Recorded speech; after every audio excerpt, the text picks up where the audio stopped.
Allah kami yang esa, Bapa, Putra, dan Roh Kudus.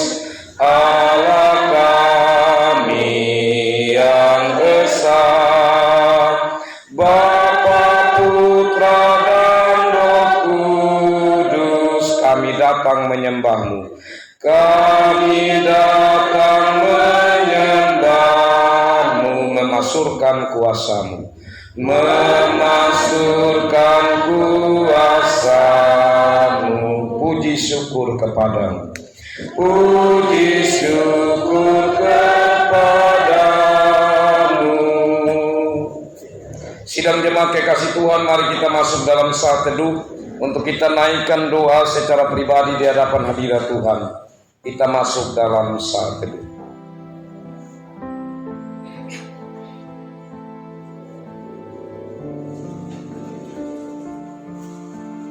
Pertolongan bagi kita dalam kebaktian Minggu Sengsara keempat saat ini ialah dari Allah pencipta langit dan bumi dengan segala isinya, yang memelihara kesetiaannya sampai selama-lamanya, dan yang tidak pernah meninggalkan karya tangannya.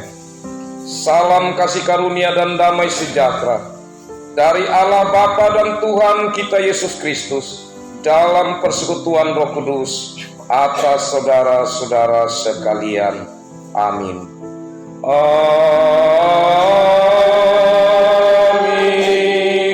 Amin.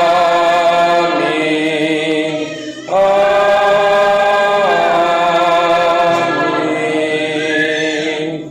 Disilakan kita dulu. Sidang jemaat kekasih Tuhan, sabda Tuhan yang membimbing kita dalam kebaktian saat ini dari surat yang pertama Rasul Paulus kepada jemaat di Korintus, 1 Korintus pasal 2 ayatnya yang ke-9. 1 Korintus pasal 2 ayat 9.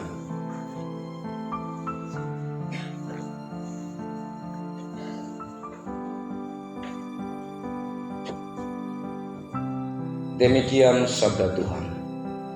Tetapi seperti ada tertulis, apa yang tidak pernah dilihat oleh mata dan tidak pernah didengar oleh telinga dan yang tidak pernah timbul di dalam hati manusia, semua yang disediakan Allah untuk mereka yang mengasihi Dia.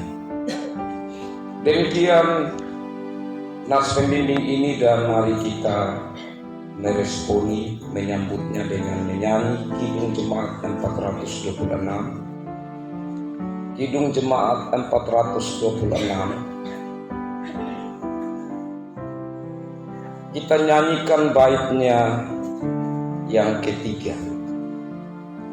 Kidung Jemaat 426 bait 3. Kita harus membawa berita Allah itu kasih, belas, dan kata-kata selanjutnya.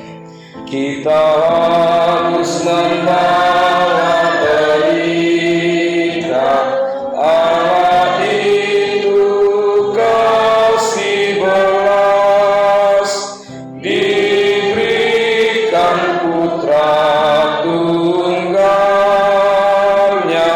supaya kita lepas, supaya kita lepas, karena gelap jadi remang pagi dan remang jadi siang terang. Kuasa Kristus kan nyatalah, ramai dan cemerlang. Sidang jemaat kekasih Tuhan, Allah menentang orang yang congkak, tetapi mengasihani orang yang rendah hati. Karena itu rendahkanlah dirimu di bawah tangan Tuhan yang kuat, supaya kamu ditinggikan pada waktu. Mari kita merendahkan diri di hadapan Tuhan, mengaku dosa kita dan memohon pengampunan. Kita berdoa. Ya Allah kami, Allah yang penuh kasih, tapi sekaligus Allah yang adil. Dalam kasih-Mu, Tuhan terus memelihara akan kehidupan kami. Tapi Allah yang adil, tidak kompromi terhadap berbagai kesalahan-kesalahan kami.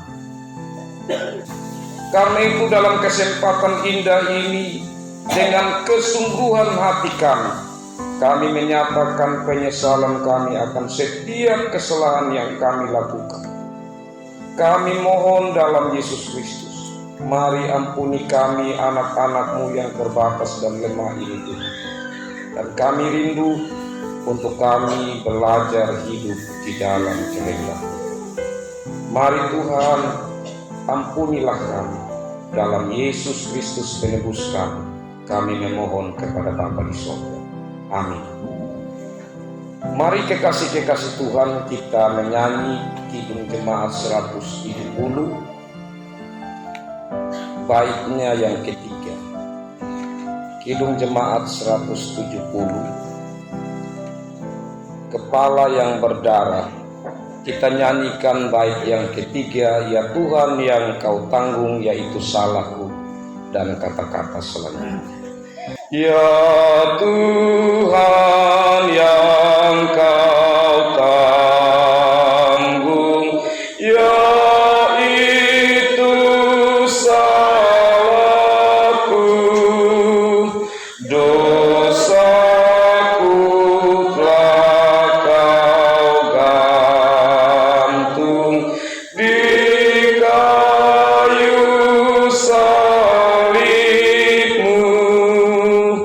Oh kasihani daku yang harus dicela. Ampunilah hamba-Mu, beri anugerah. Sidang jemaat kekasih Tuhan, sabda Tuhan yang menjadi berita pengampunan bagi kita dari 1 Petrus pasal 2. 1 Petrus pasal 2 ayatnya yang ke-24. 1 Petrus pasal 2 ayat 24. Demikian sabda Tuhan yang menjadi berita pengampunan. Ia sendiri telah memikul dosa kita di dalam tubuhnya di kayu salib, supaya kita yang telah mati terhadap dosa hidup untuk kebenaran. Oleh bilur-bilurnya kamu telah sembuh. Demikian sabda Tuhan yang menjadi berita pengampunan ini, dan mari kita meresponi dengan memuliakan Tuhan dari Kidung Jemaat 40, Kidung Jemaat nomor 40, bait 1 dan 2. Ajaib benar anugerah dan kata-kata selanjutnya. Ajaib benar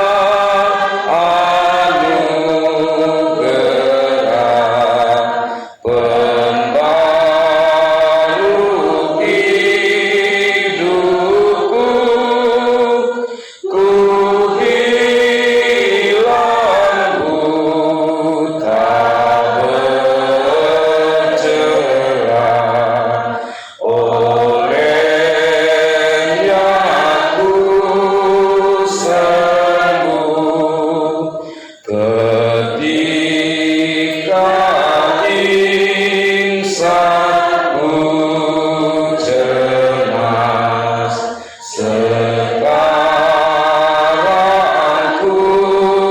lega, syukur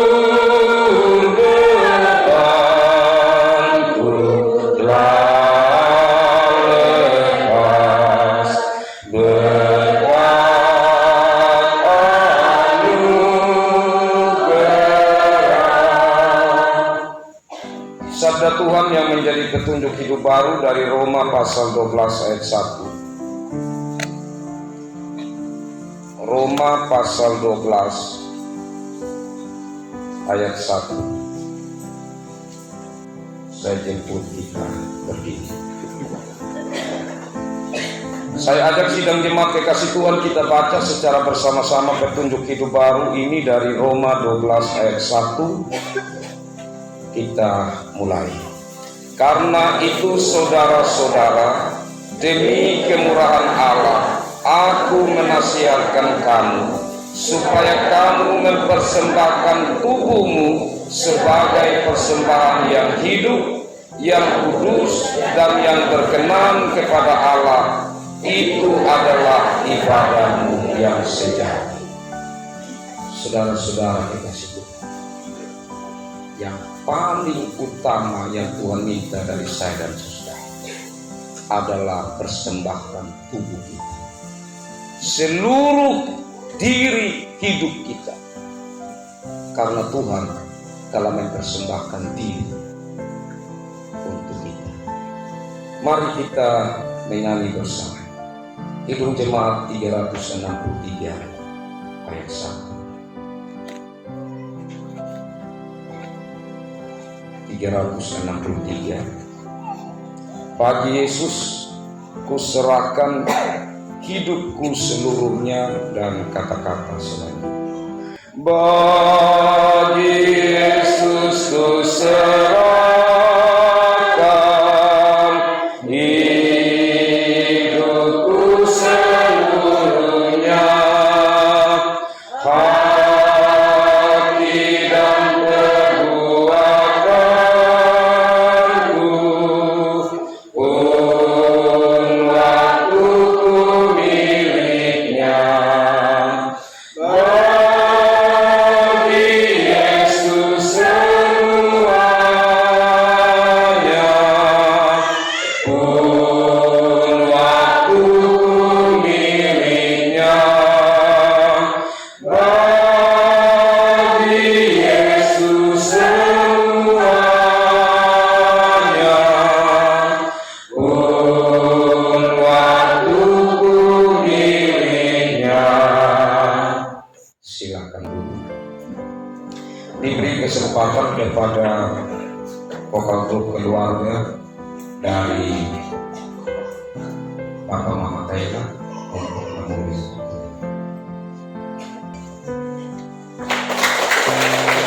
Terima kasih puji-pujiannya. Tuhan Yesus memberkati.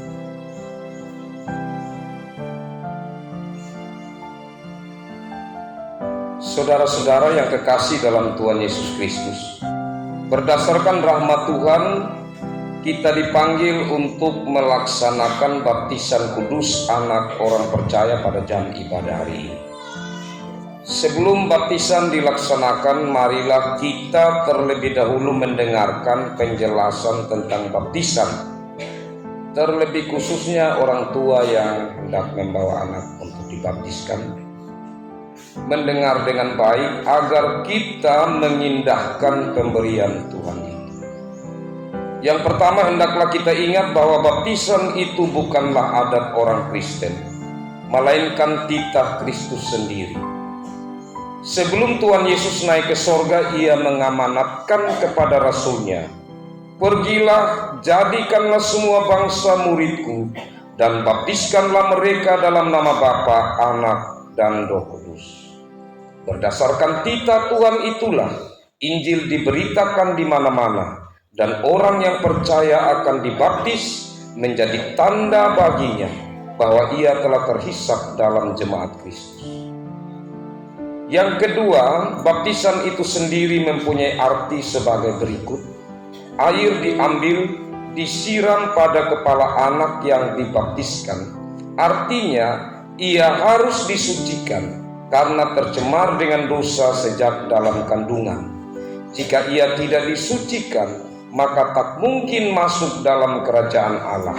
Sebagaimana tubuh dibersihkan dengan air supaya bersih, maka mereka yang berdosa harus disucikan dan dilahirkan kembali melalui darah Kristus dan Roh-Nya.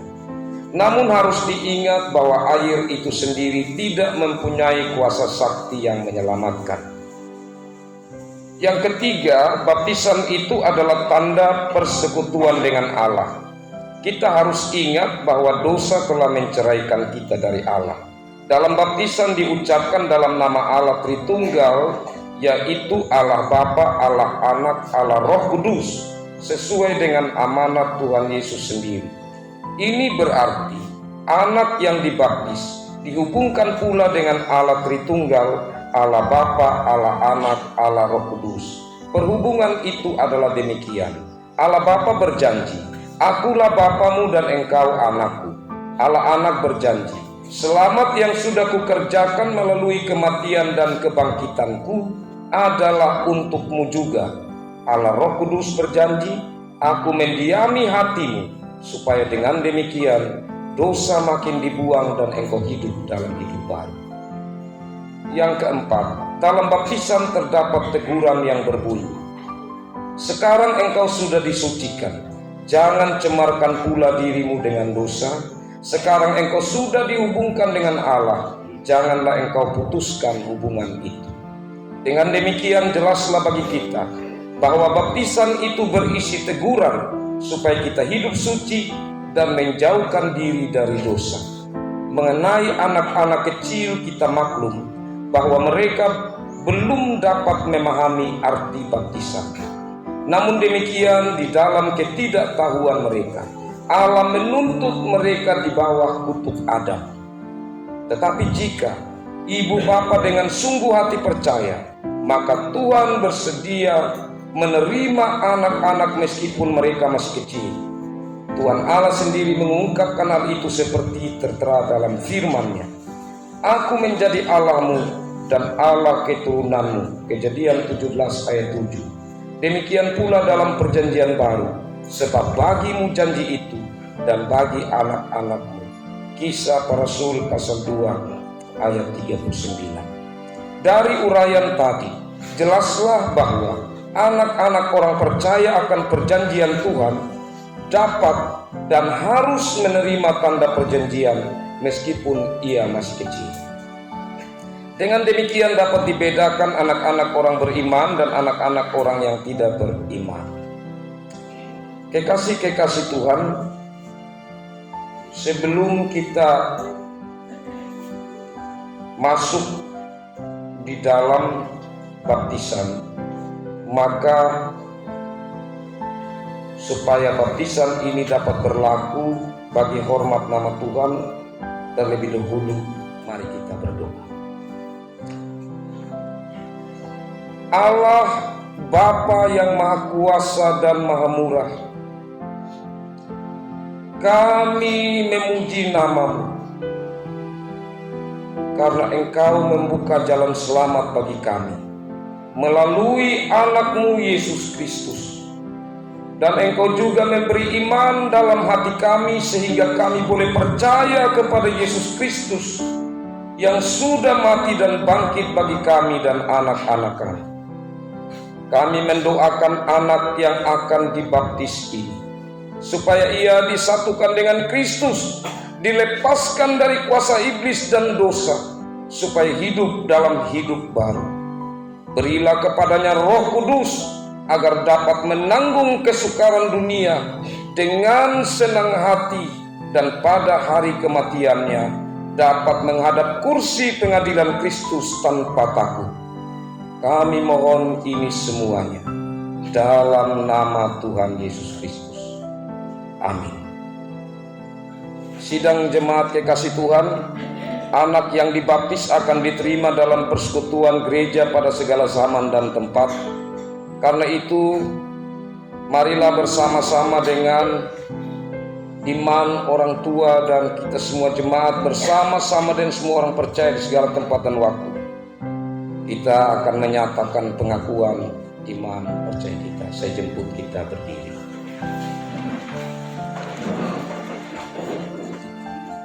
Marilah kita menyatakan pengakuan iman percaya kita lewat pengakuan iman rasuli dengan kita berkata, Aku percaya kepada Allah, Bapa yang Maha Kuasa, Khalik langit dan bumi, dan kepada Yesus Kristus, Anaknya yang tunggal, Tuhan kita, yang dikandung daripada Roh Kudus, lahir dari anak darah Maria, yang menderita di bawah pemerintahan Pontius Pilatus, disalibkan, mati dan dikuburkan, turun ke dalam kerajaan maut. Pada hari yang ketiga, bangkit pula dari antara orang mati, naik ke sorga, duduk di sebelah kanan Allah, Bapa yang Maha Kuasa, dan akan datang dari sana untuk menghakimi orang yang hidup dan yang mati. Aku percaya kepada Roh Kudus, gereja yang kudus dan am, persekutuan orang kudus, pengampunan dosa, kebangkitan daging, dan hidup yang kekal. Amin.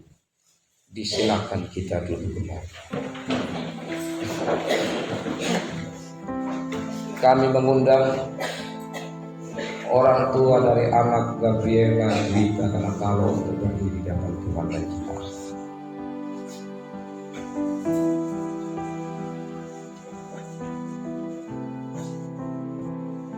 Saudara-saudara yang kekasih, supaya nyata kepada jemaat di sini yang hadir saat ini bahwa percaya saudara-saudara benar adanya, jawablah pertanyaan-pertanyaan yang akan saya ajukan ini dengan jawaban yang lahir dari hati yang terdalam, dengan hati yang terarah kepada Tuhan, dan dengan suara yang dapat diikuti oleh jemaat Tuhan yang hadir saat ini sebagai saksi. Ada 4 pertanyaan yang akan saya ajukan dan akan dijawab sekaligus pada bagian akhir.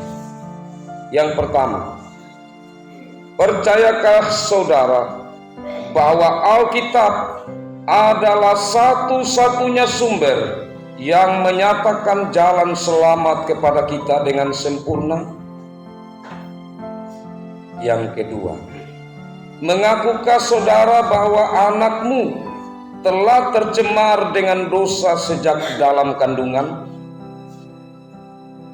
Yang ketiga, percayakah saudara bahwa anak-anakmu telah disucikan termasuk anak yang akan dibaptiskan ini dan diterima oleh Allah karena Kristus telah tumpahkan darahnya baginya?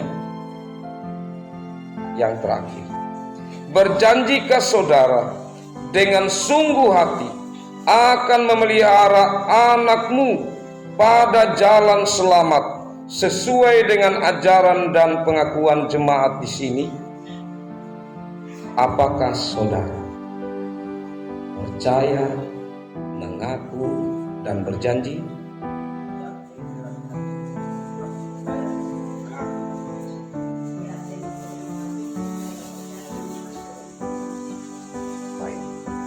Terima kasih. Pengakuan yang lahir dari masing-masing pribadi yang menggambarkan saya sebagai ayah, seorang saya sebagai ibu yang bertanggung jawab di hadapan hadirat Tuhan untuk menyatakan janji ini dalam tanggung jawab sebagai orang tua bagi anak yang akan dibaptiskan. Kata Yesus, biarkanlah anak-anak itu datang kepadaku, jangan menghalang-halangi mereka, sebab orang-orang seperti itulah yang empunya kerajaan Allah. Untuk itu kepada Bapak Kaila untuk menjemput anak Briela untuk dibaptiskan.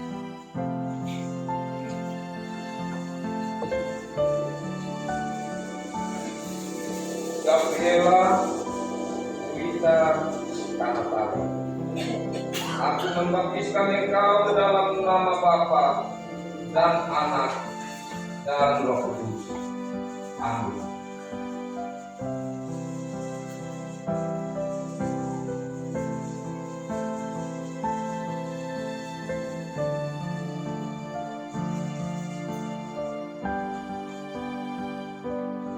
Mari kita menyanyi bersama di jemaat lagu Serta.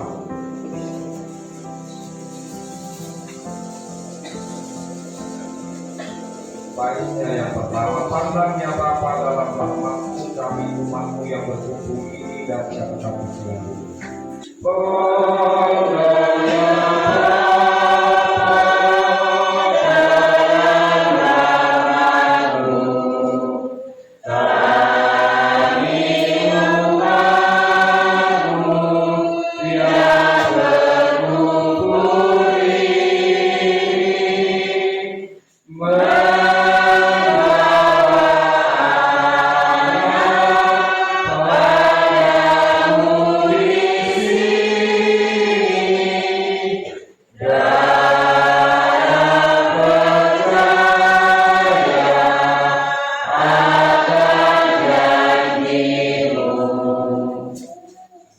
Tidak terima kasih Tuhan kita bersyukur karena hari ini ada satu jiwa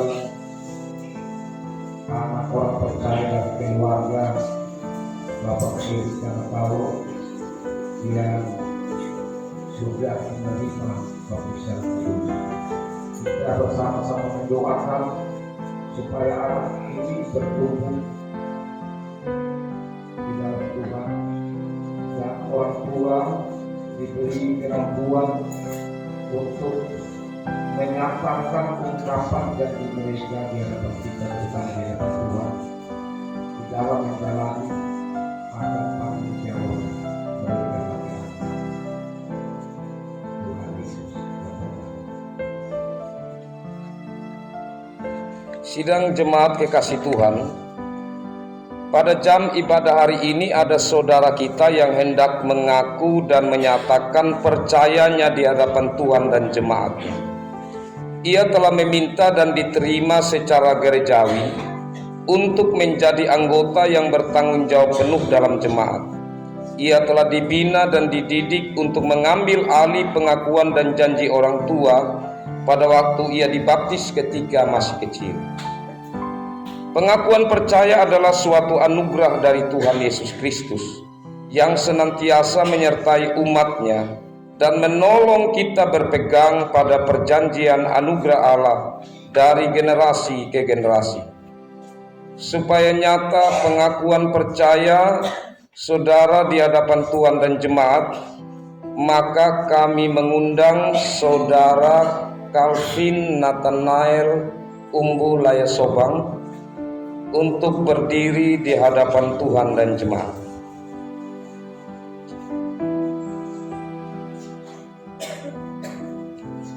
Ada 4 pertanyaan yang akan saya ajukan. Jawablah dengan perendahan diri di hadapan hadirat Tuhan, tapi juga dengan hati yang penuh komitmen untuk berjalan di dalam ketaatan sebagai orang yang akan dewasa di dalam iman kepada Yesus Kristus, serta menjawab dengan suara yang dapat diikuti oleh jemaat Tuhan sebagai saksi.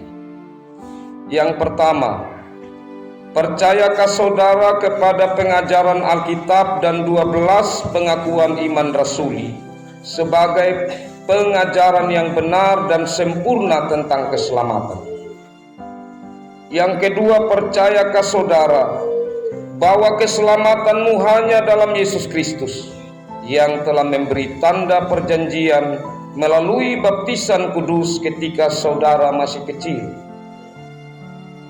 Yang ketiga, mengakukah saudara akan senantiasa merendahkan diri di hadapan Allah dan dengan senang hati mengasihi Tuhan Allah dan sesamamu, serta dengan setia menyaksikan nama Yesus Kristus sebagai Raja dan Juru Selamat? Yang terakhir, berjanjikah saudara akan mengikuti persekutuan jemaat dan datang pada perjamuan kudus serta dengar-dengaran terhadap nasihat dan teguran majelis jemaat seandainya saudara melawan firman Allah? Apakah saudara percaya, mengaku, dan berjanji, Ya, dengan segenap hatiku, aku percaya, mengaku, dan berjanji. dengan demikian, saudara telah menjadi anggota yang bertanggung jawab penuh dalam jemaat yang adalah tubuh Kristus. Ia yang telah memanggil kamu adalah setia, ia juga akan menggenapinya. Hiduplah menurut pengakuan dan janjimu, dan terimalah berkat Tuhan.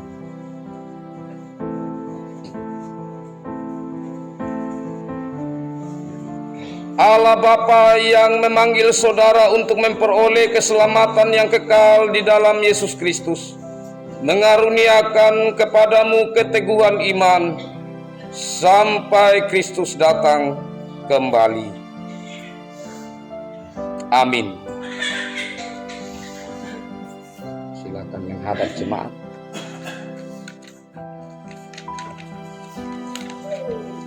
Mari kita menyanyi bersama Kidung Jemaat 339. Kidung Jemaat 339.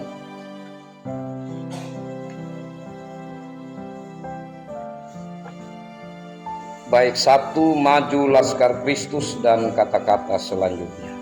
Maju Laskar Kristus, lawan kuasa maut, ikut salib Yesus, sungguh dan tepat, Rajamu sendiri, jalan di depan, majulah ini,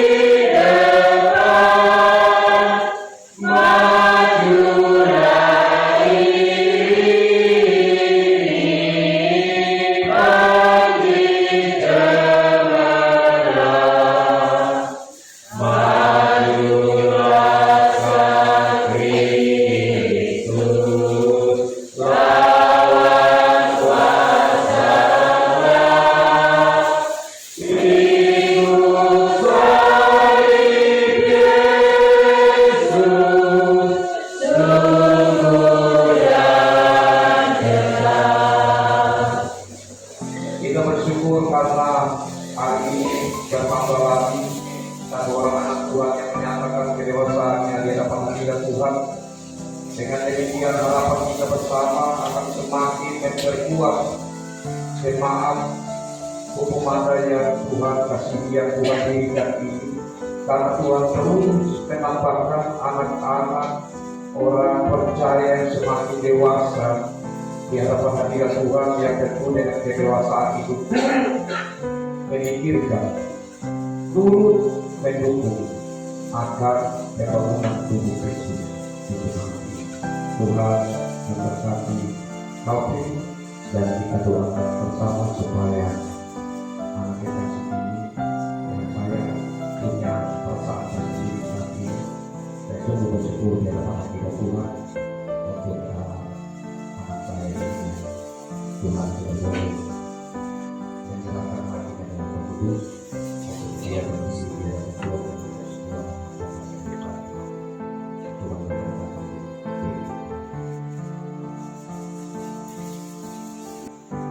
Selanjutnya diberi kesempatan kepada anak Alrik untuk memuliakan Tuhan.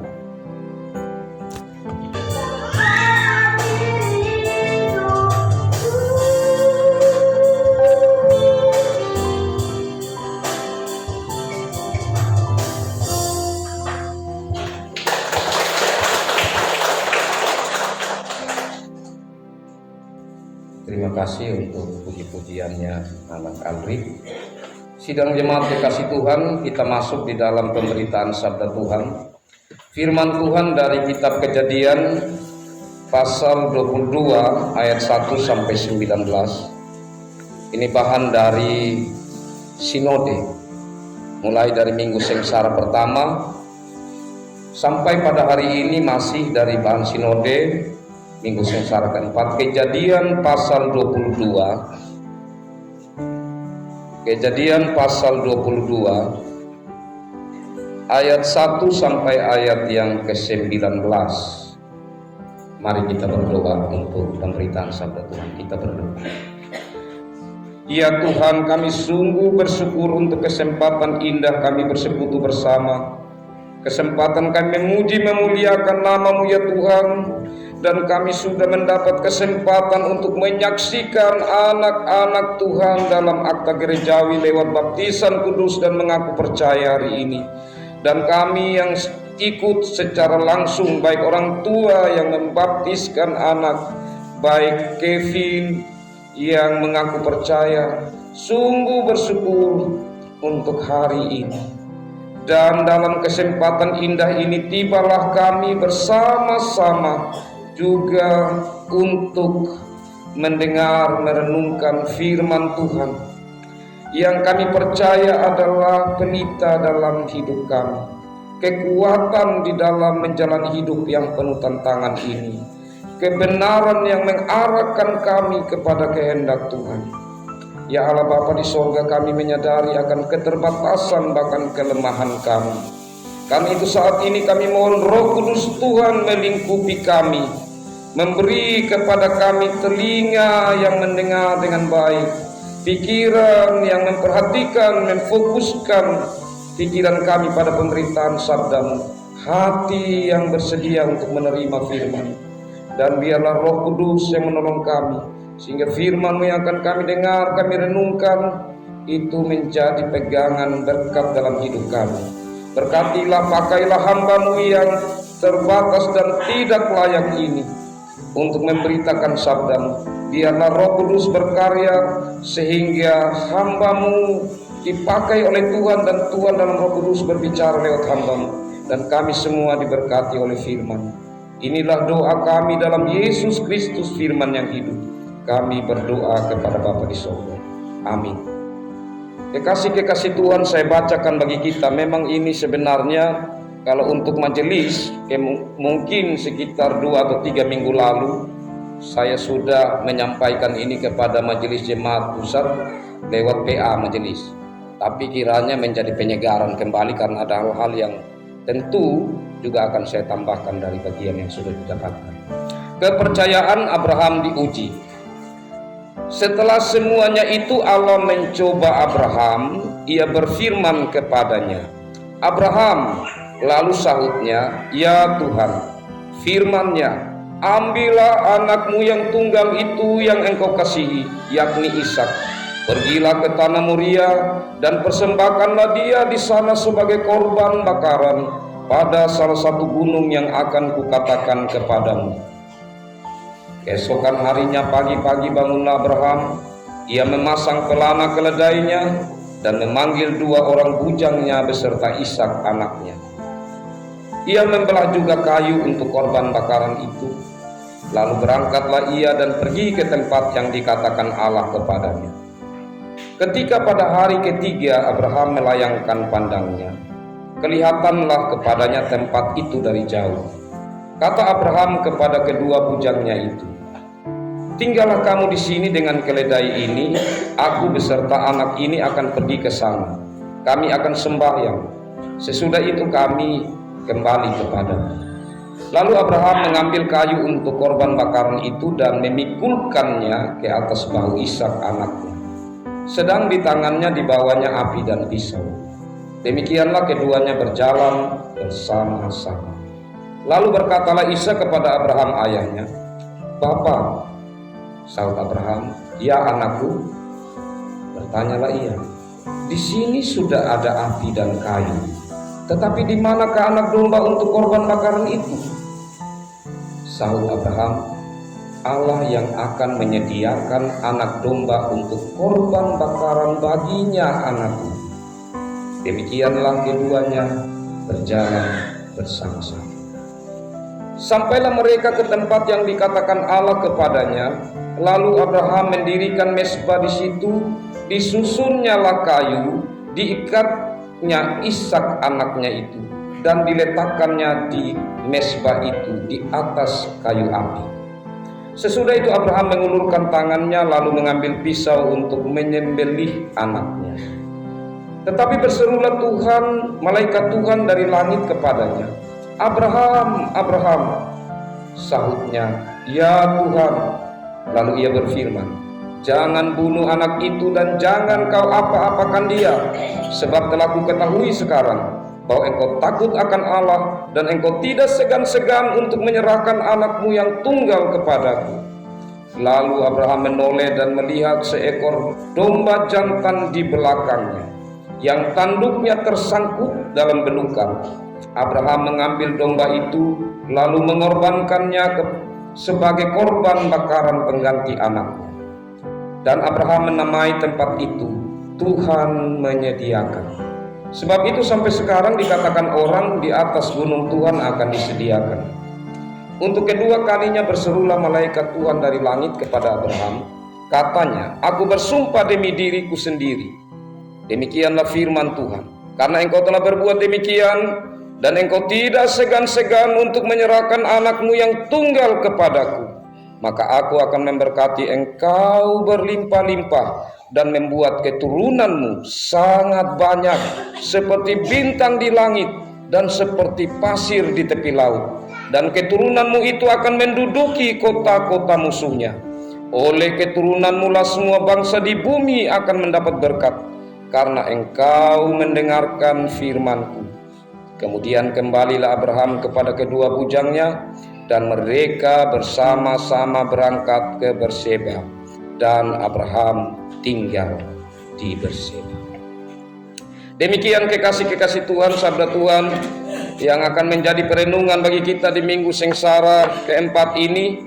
Dan biarlah lewat perenungan ini kita akan menjadi anak-anak Tuhan yang berbahagia, karena kita selalu rindu mendengar firman, bersedia untuk merenungkan dan menerima serta melakukan dalam hidup sehari-hari. Salam. Kekasih-kekasih Tuhan, dalam perjalanan hidup orang percaya, orang yang menjadi pengikut Kristus, pastilah ia akan diketahui oleh sesamanya apakah dia benar-benar orang yang percaya, orang yang beriman atau tidak, atau sudah sedewasa apa iman percayanya di hadapan hadirat ini. Itu dapat diukur hanya lewat perbuatan seseorang, karena sesama tidak dapat melihat iman sesamanya. Hanya Tuhan yang melihat iman seseorang. Saya mengatakan saya percaya, hanya Tuhan yang tahu. Tapi orang lain mengetahui saya benar-benar beriman dan percaya hanya lewat tindakan. Kalau orang tahu, oh ini dia betul orang beriman, oh ini tingkat kedewasaannya sudah luar biasa. Yang kedua, kekasih-kekasih Tuhan, di dalam mengikut Kristus, di khotbah-khotbah sebelumnya kita ikuti panggilan menjadi pengikut Kristus. Itu adalah panggilan salib, atau firman mengatakan, "Pikulah salib setiap hari, ikutlah aku." Karena lewat salib, maka di situ iman seseorang dia akan semakin bertumbuh. Lewat penderitaan, tetapi ia tetap terus setia kepada Tuhan, maka di situ akan menunjukkan bahwa orang ini benar beriman dan imannya terus bertumbuh. Dan pertumbuhan iman tentunya itu lewat ujian yang terus meningkat, atau yang dari waktu ke waktu semakin berat. Kalau seorang anak sekolah, untuk dia naik kelas, contohnya kelas 1 ke kelas 2, dia pasti akan menggunakan bahan ujian pelajaran dari kelas 1 untuk dia naik kelas 2. Kalau dia sudah kelas 2, dia tidak mungkin lagi naik kelas 3, dia pakai bahan kelas 1. Dia harus pakai bahan yang lebih berat lagi, atau sesuai dengan tingkatannya, tingkatan kelasnya. Kekasih-kekasih Tuhan, kalau kita perhatikan bagian firman Tuhan ini tingkatan yang tinggi untuk ujian pada seorang manusia. Dan ujian yang paling berat ini dalam Alkitab hanya dicatat di dalam Kejadian pasal 22 ini. Tidak ada lagi yang diminta Tuhan untuk hal yang luar biasa ini. Setelah semuanya itu, Allah mencoba Abraham. Setelah semuanya, setelah apa? Setelah Abraham melewati ujian-ujian yang kadang imannya sebentar kuat, yang sebentar lemah. Kapan Abraham itu lemah? Saat dia memasuki Mesir contohnya. Dia bilang sama Sarah, nanti kasih tahu, kalau orang tanya bilang engkau saudara. Jangan bilang engkau ini adalah istri, karena engkau cantik. Masuk di Gerar juga demikian. Bagian yang kedua juga menghadapi Raja Abimelek juga ada tipu yang disampaikan. Itu menunjukkan iman Abraham yang sedang turun. Yang pertama naik itu saat dia dipanggil dari Ur Kasdim untuk keluar dari tempatnya pergi ke tanah yang dijanjikan. Tapi kemudian surut lagi. Lebih surut lagi saat mana? Saat Tuhan datang berserta dengan 2 orang malaikat. Mau pergi ke Sodom dan Gomora, tetapi masih singgah di Abraham. Dan di situ Abraham sujud, dan kemudian ada pembicaraan, Abraham siap makan dan lain sebagainya. Setelah itu, salah satu dari malaikat itu yaitu Tuhan Yesus sendiri. Nanti kita lihat sebentar tentang itu. Mengatakan bahwa nanti engkau akan punya anak kandung. Karena dia tanya, wah bagaimana, siapa sudah nanti ini yang akan mewarisi saya punya kehidupan. Tuhan bilang nanti ada. Dia ketawa. Jadi yang ketawa pertama itu bukan Sarah atau Sarai, tetapi justru Abram, yang waktu itu masih bernama Abram. Dia ketawa duluan. Itu menunjukkan saat imannya surut. Jadi kalimat setelah semuanya itu mau kembali mengingatkan kita tentang perjalanan hidup Abraham yang sudah melewati pasang surut atau ujian-ujian yang Tuhan sudah izinkan dalam hidupnya sebelum menghadapi ujian yang paling tinggi atau berat. Kemudian kata mencoba di sini kekasih-kekasih Tuhan, karena saya pernah untuk mengatakan bahwa Tuhan tidak pernah mencobai manusia. Maka pasti Bapak Mama yang pernah mendengar khotbah itu akan bingung. Oh, di sini dikatakan Allah mencoba Abraham. Kalau bahasa aslinya Bapak Mama, mencoba dalam bahasa Ibrani itu punya 2 pengertian. Dalam bahasa aslinya bisa berarti mencoba, bisa berarti menguji. Jadi kalau orang Israel yang baca dia langsung mengerti, ini arahnya uji atau coba. Tidak sulit. Tetapi bagi orang Yunani pasti akan kesulitan karena sudah beda, mereka punya bahasa dan untuk memaknainya lebih beda. Apalagi kita Indonesia. Karena itu kalau kita baca di Yakobus, Tuhan tidak mencoba, Tuhan itu menguji. Nah, jadi ini harus dibaca sebagai sebuah ujian dari Tuhan, sehingga kita tidak bingung kenapa Tuhan lagi mencoba manusia atau Abraham. Selanjutnya kekasih-kekasih Tuhan, kalau kita lihat perhatikan rentetan dari peristiwa ini, banyak yang tidak dicatat, tetapi dia tersirat di dalamnya hal yang dapat membuat kita merasakan sebenarnya berat hati yang luar biasa untuk Abraham melakukan ini. Tetapi juga dia tetap berupaya membangun komitmen fokus, membangun komitmen setia, percaya sungguh kepada Tuhan. Beratnya di mana, Bapak? Waktu Tuhan bilang begini, Abraham, engkau persembahkan, engkau punya anak. Bukan anak saja kalimat di situ Bapak Mama. Kalau kita perhatikan ayat 2, firmannya, ambillah anakmu yang tunggal itu, 1, yang engkau kasih itu 2. Itu berat. Sudah tunggal, baru yang dikasih. Kadang-kadang kalau orang tua Bapak Mama, biar dia punya anak tunggal, tapi kalau nakal minta ampun, kadang-kadang dia bilang, Tuhan ambil suin anak, saya pusing juga urusan dia. Jadi waktu Tuhan ambil dia tidak terlalu kepala sakit. Awal-awal dia sedih, tapi kemudian tidak lagi. Tapi kalau yang dikasih, Bapak, beratnya pasti luar biasa. Sudah tunggal dikasih. Karena itu maka pergumulan pertama saat dia mendengar firman Tuhan ini, apa yang ada dalam pikiran Bapak Mama kira-kira kalau terjadi pada diri kita? Kalau kita tempatkan diri kita, saya tempatkan diri saya kepada Abraham, maka pertama-tama yang saya pikir itu adalah omong apa kepada saya punya istri. Ya. Saya mau omong apa? Pasti dia akan tanya, pagi-pagi engkau siap mau pergi mana? Kenapa bawa ini anak juga? Itu hal yang tidak gampang. Kemungkinan besar Abraham tidak sampaikan apa yang Tuhan minta ini kepada istri.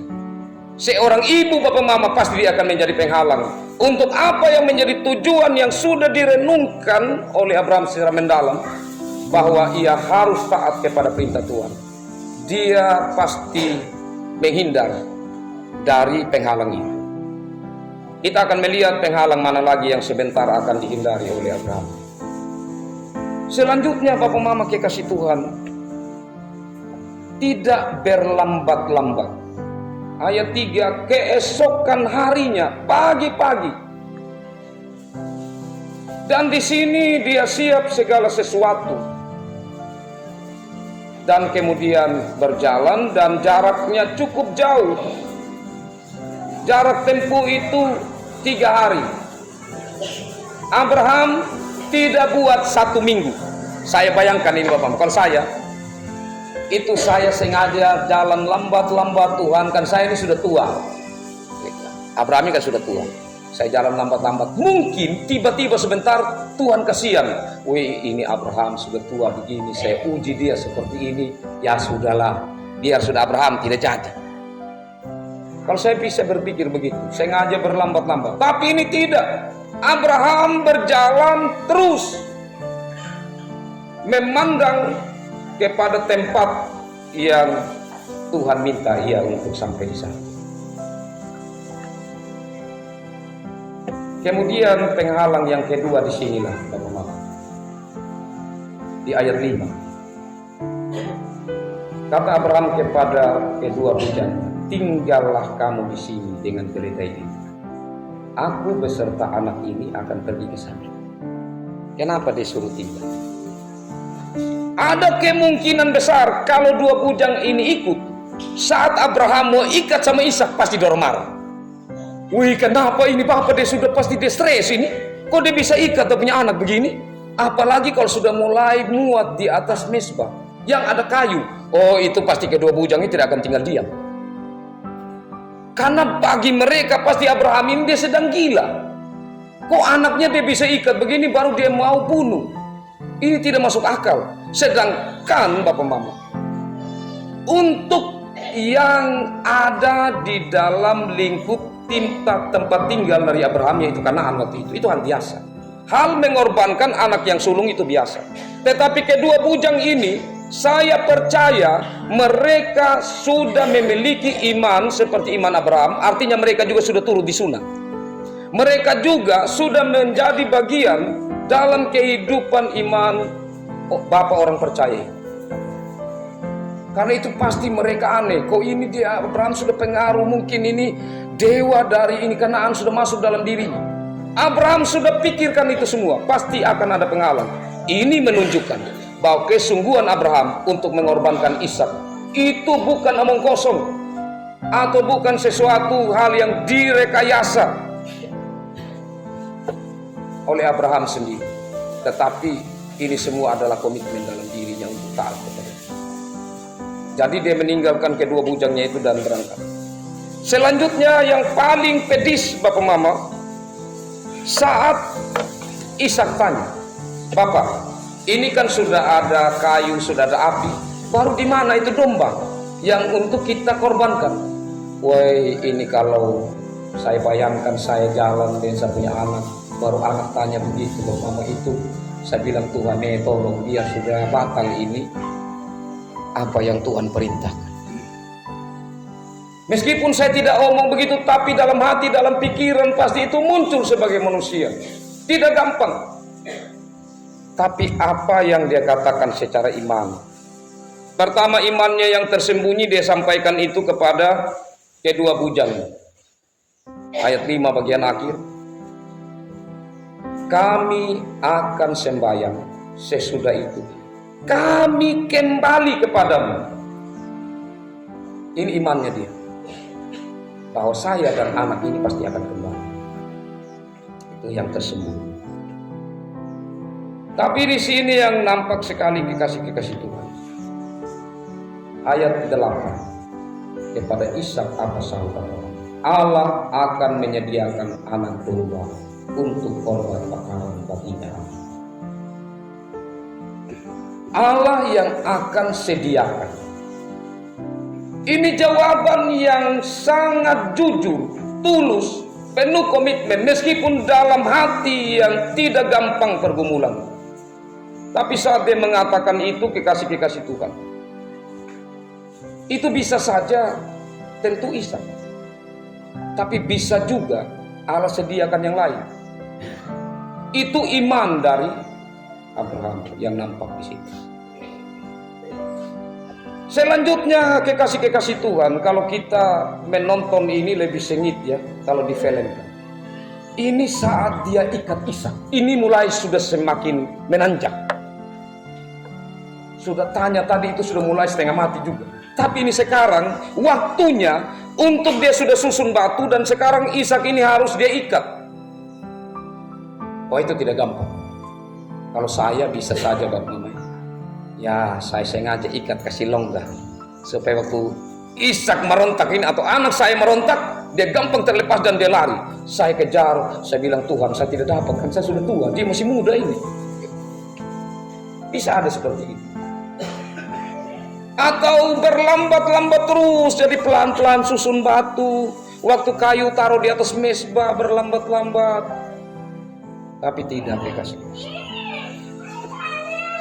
Dia benar-benar melakukan itu dengan serius. Tapi ada hal lain yang kalau kita perhatikan di sini Bapak Mama, yang cukup aneh sebenarnya. Kenapa Ishak sudah umur belasan tahun, kurang lebih mungkin 17 tahun waktu itu. Kenapa dia tidak berontak? Dia tidak berontak. Umur 15 tahun sudah mengerti kan? Oh, ternyata Bapak ini tidak ada domba saya sudah ini. Pasti dia bisa merontak. Dan kalau dia merontak, dia lari, maka cerita Alkitab di pasal 22 dia hanya bukan 19 ayat. Mungkin dia tambah lagi. Kan ada cerita tambahan lagi kan Bapak. Tapi tidak terjadi seperti itu. Maka kalau kita melihat di Ibrani pasal 11, dalam urutan saksi-saksi orang beriman, maka Ishak termasuk dari orang yang masuk dalam list atau dalam daftar orang beriman. Karena Ishak yang sudah berumur belasan tahun, dia percaya bahwa apa yang bapaknya lakukan adalah perintah dari Tuhan. Dia menurut dan dia pasrahkan hidupnya dalam tangan Tuhan. Ini luar biasa. Nah, dari sini dulu, nanti saya masuk bagian yang kedua. Tapi dari bagian yang pertama ini, apa yang saya dan Bapak mau bisa renung. Bapak Mama, kadang-kadang kita ini agak cengeng sedikit. Baru dapat ujian yang agak berat, kita sudah mulai protesnya lebih banyak kepada Tuhan. Ya memang karena kita manusia maunya yang baik-baik. Meskipun iman kita sudah ada di tahap yang seharusnya bukan lagi menerima susu, tetapi menerima jagung atau makanan yang lebih keras. Tapi kita maunya, kalau Bapak Pendeta sudah milih khotbah, masuk di khotbah yang pengajaran, wih terlalu berat Bapak Pendeta. Padahal pengajaran, pengenalan akan Tuhan, itulah yang Tuhan ingin. Supaya dalam perbuatan jangan salah. Karena kita semakin tahu yang benar, maka di situ kita semakin tahu bagaimana saya harus berbuat sesuai dengan kebenaran yang saya ketahui. Kadang-kadang kita ada pada tahap lebih banyak, ya kita protes sama Tuhan. Nah, kekasih-kekasih Tuhan, saya bersyukur karena dalam kehidupan kita bersama di jemaat ini. Jemaat ini melewati tantangan-tantangan yang tidak mudah dari akhir tahun 2024 sampai awal-awal tahun 2025. Anak-anak Tuhan dari anak yang kecil sampai orang tua dipanggil Tuhan dan orang-orang yang sangat dikasihi. Tetapi kenapa saya bilang saya bersyukur? Dan saya pikir ini menjadi ungkapan syukur kita bersama. Karena kalau orang yang tidak kuat, tidak tahan dalam iman percaya, dia akan tinggalkan Tuhan. Dia akan bilang, Tuhan, kenapa engkau mengambil yang sudah engkau beri kepada saya? Meskipun kita tahu bahwa itu milik Tuhan, yang saya harus mengatakan terpujilah Tuhan. Tetapi hal ini tentu tidak mudah. Hanyalah kekasih-kekasih Tuhan. Kalau ada anak-anak Tuhan yang sampai tidak mau lagi untuk merenungkan ujian itu dari Tuhan dan menyalahkan Tuhan, disinilah yang akan menunjukkan bahwa ia gagal. Tetapi saya bersyukur dan kita semua bersyukur, banyak anak-anak Tuhan yang mereka mampu melewati. Hanya saja Bapak Mama, kadang-kadang juga kita sebagai manusia bukan bersyukur ya kadang-kadang. Kalau kita lihat orang itu, dia sudah mulai dekat dengan Tuhan, dia sudah mulai coba untuk berupaya hidup ya ceria, kita bilang ini orang macam dia tidak ada duka. Kenapa dia tidak sedih? Nah, kadang-kadang begitu lagi. Jangan kekasih-kekasih Tuhan. Justru kita bersyukur, puji Tuhan dia sudah mampu keluar dari itu, karena dia sungguh-sungguh percaya beriman kepada Tuhan. Oh, ini orang kenapa dia sudah mulai jalan-jalan ke sini ke sana. Kita tidak bersyukur karena kalau dia diam di rumah dia bisa minum obat bunuh diri, kan tidak ada kawan bicara. Kalau dia jalan baik, karena di situ dia bisa bercerita dengan orang lain. Benar Bapak Mama ya, kadang-kadang hal seperti ini ada dalam, semoga tidak ada pada kita. Itu puji Tuhan. Tapi itu yang kadang terjadi beberapa tempat. Apalagi kalau sudah orang yang tidak disukai. Tapi lewat firman Tuhan ini, kita harus melihat contoh-contoh dalam kehidupan kita sehari-hari. Abraham ini terlalu tinggi dan terlalu sulit. Tapi dalam kehidupan kita sehari-hari kita dapat melihat ada orang-orang yang mampu melewati. Dan itulah orang-orang yang sudah semakin dewasa dalam hidup. Ya tidak terlepas juga ada kadang-kadang yang mungkin hanya menghibur diri. Jangan juga ya, saya mau rajin datang di gereja, saya sukses, saya cukup hibur diri. Tidak. Itu kedua. Tapi yang pertama, karena saya percaya bahwa Tuhan menyediakan. Apa yang Tuhan sediakan? Pertama, Roh Kudus Tuhan itu Tuhan sudah janjikan tidak akan pernah meninggalkan kita. Itu pertama. Berarti dia akan memberi kemampuan kepada kita untuk mampu memahami maksud Allah, kehendak Allah, dan juga mampu untuk menjalani hari-hari hidup. Yang berikut, bahwa lewat itu Tuhan mau untuk kita menjadi contoh bagi orang lain, karena Tuhan sudah melihat perkembangan iman. Kenapa ini dicatat dengan baik oleh Musa dalam bacaan kita tadi? Karena ini membawa cerita yang menjadi teladan. Kenapa Ayub itu menjadi kitab yang kisahnya ditulis secara panjang dalam Alkitab? Karena itu menjadi teladan bagi orang percaya.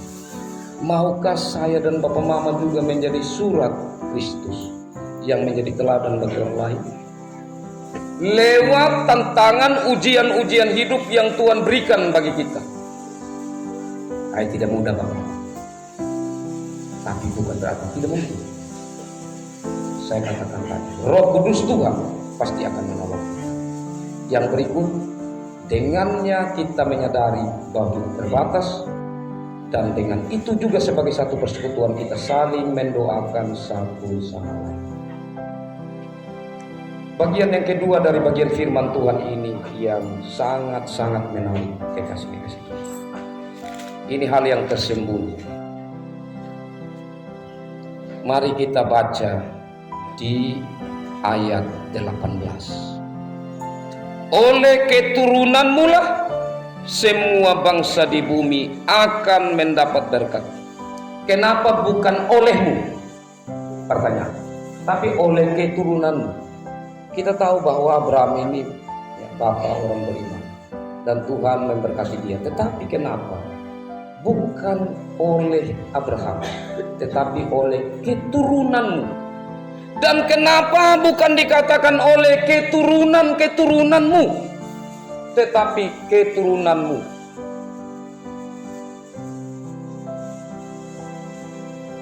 Kalau bahasa aslinya, oleh benihmu.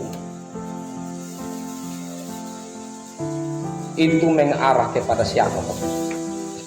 Mengarah kepada Yesus Kristus. Yesus Kristuslah yang akan menjadi berkat bagi bangsa-bangsa. Kalau Bapak Mama ketik keturunan-keturunan di perjanjian baru, kalau di HP dia akan muncul di ayat berapa? Di perjanjian baru yang mengatakan bahwa bukan keturunan tapi bukan keturunan tapi keturunanmu itu mengarah kepada Yesus Kristus. Jadi itu ada tafsirannya langsung di perjanjian baru. Kekasih Tuhan. Kalau kita perhatikan kisah tadi ini memang sesungguhnya menggambarkan tentang Dia yang akan datang nanti. Kalimat ini sangat menarik di ayat 14 tadi. Dan Abraham menamai tempat itu Tuhan menyediakan. Sebab itu sampai sekarang dikatakan orang, di atas gunung Tuhan akan disediakan. Di atas Golgota Allah menyediakan Yesus Kristus. Yesuslah pengganti. Bapak Mama kekasih Tuhan, berbicara tentang pengganti. Itu sudah sejak juga dari Kejadian pasal 3. Saat kejatuhan manusia dalam dosa, Bapak Mama kekasih Tuhan, itu kan Abraham dan Hawa, Adam dan Hawa kan ambil daun pohon ara, tutup tubuh mereka yang sama-sama sudah lihat telanjang dan malu. Daun pertama-tama mereka tarik itu akibat dari dosa. Buah dari dosa itu mereka merusak taman, taman yang Tuhan suruh pelihara. Sekarang mereka tarik, mereka rusakkan untuk tutupi akan rasa malu mereka. Tapi kalau daun itu kan gambarannya sementara. Daun itu sebentar kering, sebentar lapuk, sebentar rusak. Lalu firman Tuhan mengatakan apa dalam kitab Kejadian pasal 3? Selanjutnya Allah membuat pakaian dari kulit binatang. Kalau Allah membuat pakaian dari kulit binatang, pertama pasti ada binatang yang dikorbankan untuk buat pakaian itu. Pasti ada darah yang tercurah. Dan kekasih-kekasih Tuhan, menurut para ahli, itu kalau buat jaket, untuk bahan kulit binatang yang paling top itu kulit domba, yang paling top. Jadi para komentar dari bagian firman Tuhan kitab Kejadian pasal 3 itu kebanyakan mereka mengatakan bahwa kemungkinan besar bahwa kulit binatang yang darinya diambil itu dari binatang domba. Jadi tentang anak domba itu sudah dari pasal 3 sudah disampaikan. Dan menariknya bahwa Tuhan yang kenakan kulit binatang itu menggantikan daun yang tadi. Tuhan bilang lepas itu, dan Tuhan kenakan, bukan manusia yang ambil atau Tuhan simpan di situ, aku ambil ini kulit binatang dan pakai, tidak. Tetapi Tuhan yang mengenakan kepada mereka. Artinya bahwa memang tidak bisa usaha manusia untuk menutupi dosa, tidak bisa. Hanya Allah yang bisa untuk menyelesaikan itu, karena kulit binatang melambangkan kekekalan lama. Dan Yesus Kristus itulah yang disediakan Allah bagi saya dan saudara. Kalau saja untuk masalah dosa saya dan saudara Allah sediakan Yesus Kristus, untuk masalah apa lagi yang Allah tidak sediakan dalam hidup kita? Yang penting apa yang kita minta klop dengan apa yang Tuhan mau dalam hidup kita. Pasti Tuhan sedia. Tuhan memberkati firman-Nya dan memberkati kita semua. Amin.